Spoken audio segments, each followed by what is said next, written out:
Arkadaşlar bakın. Önden fermuarlı çantayı diktim. Şöyle. 2 sıra şuraya beyaz, 2 sıra karikatür dergilerinden parça koydum. 2 sıra yine şuraya şu şekilde beyaz. Şu ağız kısmına da karikatür dergilerinden bir parça koydum. Bu çantam astarlı olmadığı için buraya takacağım fermuarın arkadaşlar cepli olması lazım.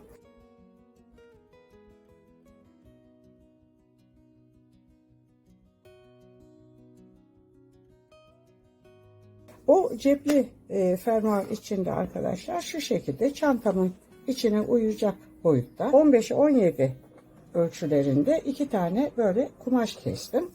Şimdi fermuarım burada arkadaşlar. Bu fermuara makine dikişini ben size gösteremeyeceğim. Onun yerine ne şekilde yapacağımı size anlatacağım. Şu şekilde arkadaşlar bunu şu uç kısımlardan, çünkü kumaşın gözükmesini ben dışarıdan istemiyorum. Kumaş içeride kalsın. Şu şekilde iğneliyorum ve buralardan makine çekeceğim. Bu şekilde temiz dikişli arkadaşlar cepli bir fermuarımız olacak ve bunu çantanın şu ara kısmına dikeceğim. Diğerini de arkadaşlar bu şekilde yine aynı şekilde şöyle alacağım. Şöyle yapacağız. Bakın. Şöyle yapacağız. Ve bunu çektiğim zaman şu kısmından şöyle dikeceğim.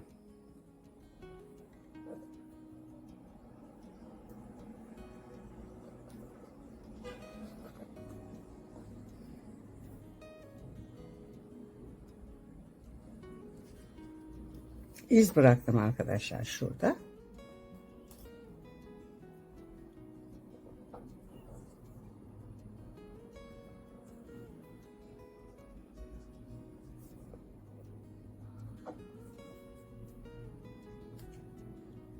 Arkadaşlar bakın.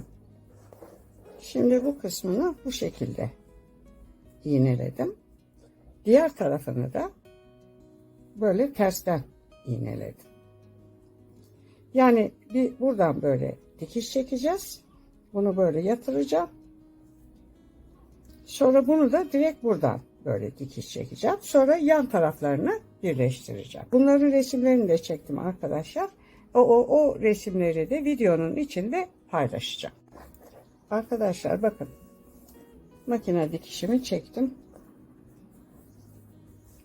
Şimdi bunu temiz dikiş yapacağım. Şu şekilde tutacağım. Çünkü bu şöyle girecek. Şu şekilde dikeceğim bunun içine bunu. Bu şekilde dikeceğim için kumaş gözükmeyecek ve içeride cep kalacak. Şimdi arkadaşlar bunu bu şekilde tutacağım.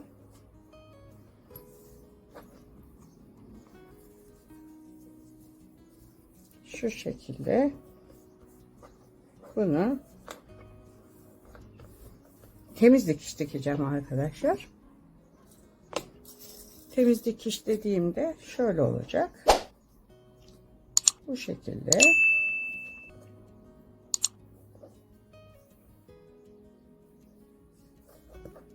Şöyle.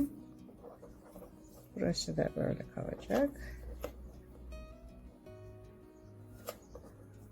Böyle kalacak. Şimdi arkadaşlar bunun yüksekliği aşağı yukarı kaç santim? 10 santim yeter.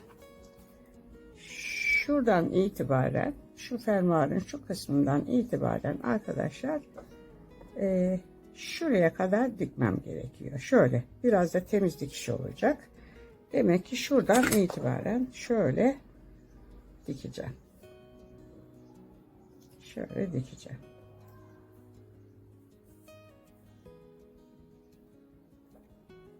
Şöyle ve şöyle.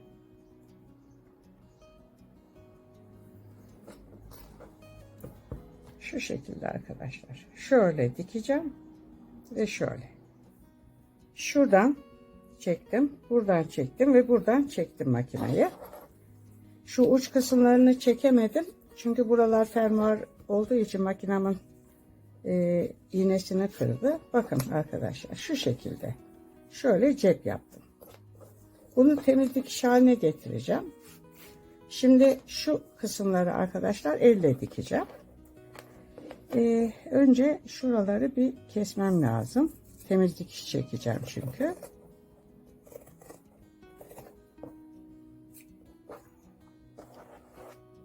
Şöyle.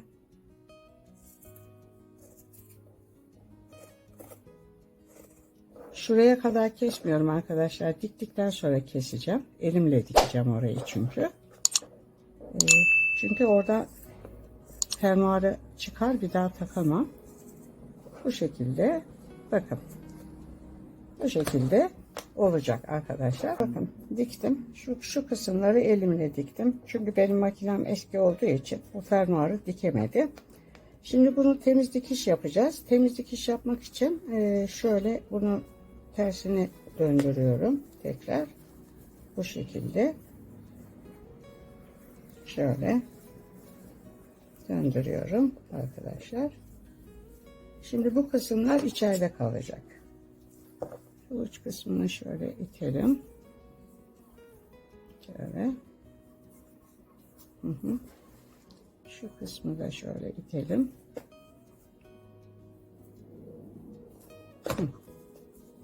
Şimdi arkadaşlar şu bölgeyi de şöyle çekiyoruz. Burayı da böyle çekiyoruz.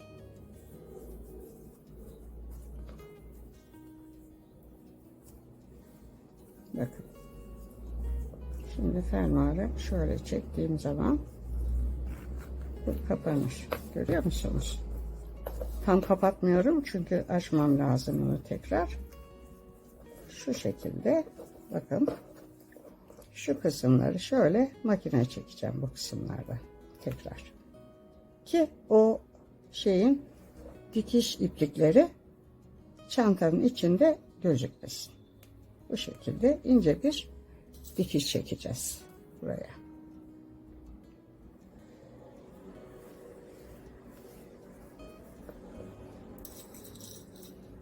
Şu uç kısımları arkadaşlar mecburen elimle dikeceğim. Dediğim gibi makinem eski olduğu için o fermuarı falan dikerken iğnemi kırıyor.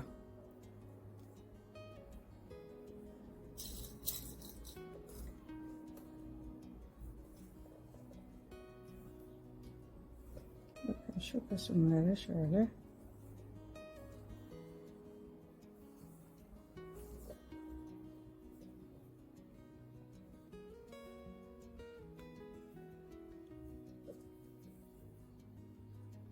evet, eğer çantaya astar yapacak olursanız astarın ön kısmında böyle bir açıklık yaparsınız. Oraya da fermuarınızı yerleştirirsiniz.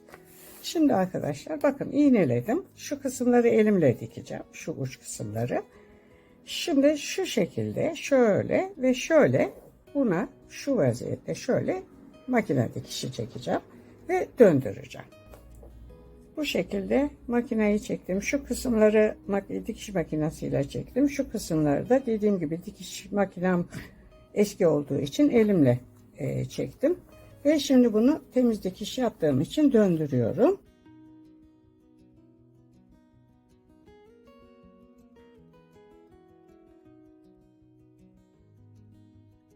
Fermuarlı cebimi diktim. Şimdi bunu çantamın şu kısmına yerleştireceğim. Önce şunun ağzını açıyorum. Kumaş gözükmeden dikeceğim arkadaşlar. Bu şekilde elimi sokup içeriye şuradan yakalıyorum. Birazcık zor olacak ama dikeceğiz. Şimdi ipim burada. Şu uçtan arkadaşlar şuradan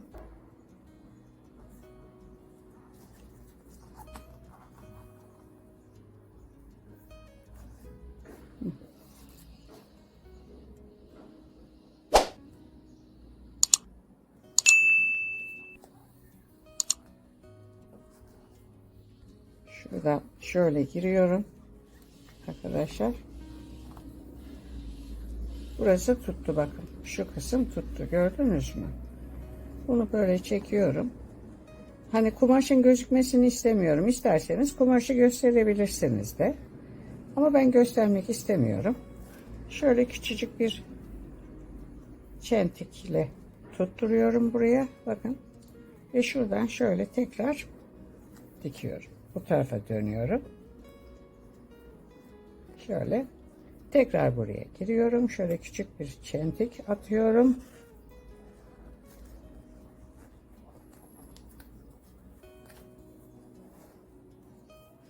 Arkadaşlar eğer çantayı siz astarlı yaparsanız astarın bu kısmında böyle bir açıklık bırakırsınız. Buraya bir fermuar dikersiniz. O şekilde de olur.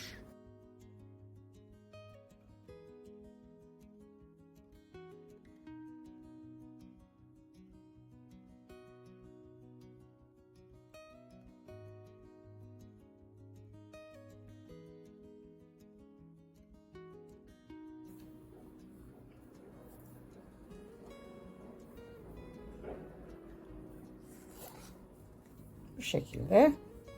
Şimdi şöyle çekeceğim fermuarımı. Yine şu alttaki bölümden bu tarafa geçeceğim. Buraya gireceğim. Buradan böyle bir çentikle fermuara giriyorum. Sonra buradan tekrar üstten bu tarafa geçiyorum.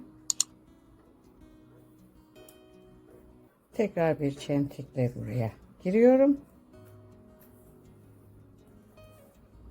Ve tekrar bu tarafa geçiyorum. Böyle. Ve buraya tekrar bir çentik atıyorum. Evet. Bu şekilde arkadaşlar şöyle fermuarı buraya böyle komple dikeceğiz. Evet arkadaşlar bakın fermuarımı diktim. Şöyle açıldığı zaman gördüğünüz gibi burada şöyle bir cep oluyor. Çantanın içi bu. Yani şurada şöyle fermuarlı gözümüz asılı vaziyette duruyor. Evet. Şimdi bu çantanın şu kısımlarını arkadaşlar böyle askı yeri yaptım. Ve zincirle bir sap oluşturdum.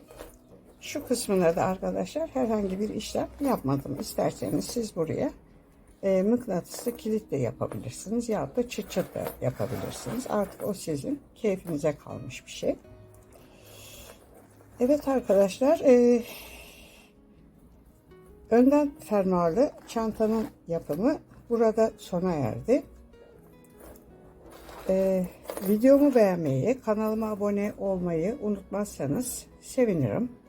Bundan sonraki videolarda görüşmek üzere.